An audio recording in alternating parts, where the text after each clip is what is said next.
Je viens du domaine de l'histoire de l'art et des musées. J'ai beaucoup travaillé dans tout ce qui a été le domaine des publics, comment transmettre l'art aux enfants, mais aussi au grand public.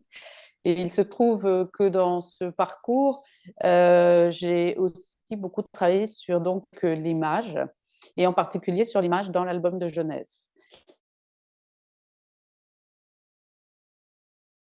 Il se trouve que j'ai eu la chance de pouvoir faire un livre avec elle, qui était donc Conversation avec Kitty Crotter, ce qui m'a donné l'occasion d'aller à plusieurs reprises chez elle en Belgique, et surtout par de nombreuses discussions, de voir tous ces cahiers, tous ces croquis, de pouvoir essayer de comprendre en fait quelles sont, je dirais, les clés de lecture pour aborder cette œuvre, somme toute complexe, qui est quelquefois pour certains difficile d'approche parce qu'elle elle aborde des thématiques, hein, pas toujours faciles, en tout cas pour certains qu'ils trouvent que pas forcément adaptables à la jeunesse, hein. Sans apporter jamais de réponse définitive aux grandes questions soulevées, elle ouvre des portes dérobées, et laisse à chacun, selon son âge et sa trajectoire personnelle, le soin de choisir l'explication qui correspond le mieux à sa propre perspective.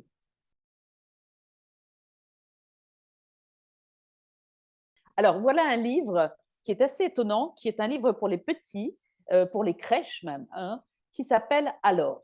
Alors quoi, hein? Ça commence par déjà, le titre est un peu étonnant et surprenant. Qu'est-ce que ça veut dire? Alors, point d'interrogation. Eh bien, en fait, c'est un livre qui est vraiment sur la base d'une scène théâtrale, c'est-à-dire c'est une salle de jeu au départ, et petit à petit, à chaque double page, arrive un jouet comme un espace théâtral, une scène sur lequel arrive un jouet qui rentre en scène, puis un autre, et toujours la fameuse question, il est arrivé? Non, pas encore. Alors, donc l'espace se remplit de plus en plus, et voilà, qui est le protagoniste? Eh bien, c'était l'enfant. Et c'est l'enfant à qui appartenaient tous ces jouets. Le voilà. Et donc, les jouets sont très contents de retrouver leur ami. Et à la fin, qu'est-ce qui se passe? Eh bien, c'est l'heure d'aller dormir. On retrouve tous les amis qui sont au lit, accompagnés du petit enfant. De quoi s'agit-il? La situation n'est pas banale puisqu'il s'agit d'une petite fille qui est malade. On va voir qu'elle va être visitée par un personnage, et surtout, c'est un livre qui est plein de douceur et surtout et qui présente la mort comme un personnage absolument doux, charmant, et qui n'est fait qui rompt totalement, je dirais, avec l'image diabolique que les enfants ont de par notre culture, en plus, qui nous met la mort comme étant quelque chose de terrible. Ce personnage de Petite Mort vient visiter finalement les personnes qui sont, entre guillemets, en fin de vie.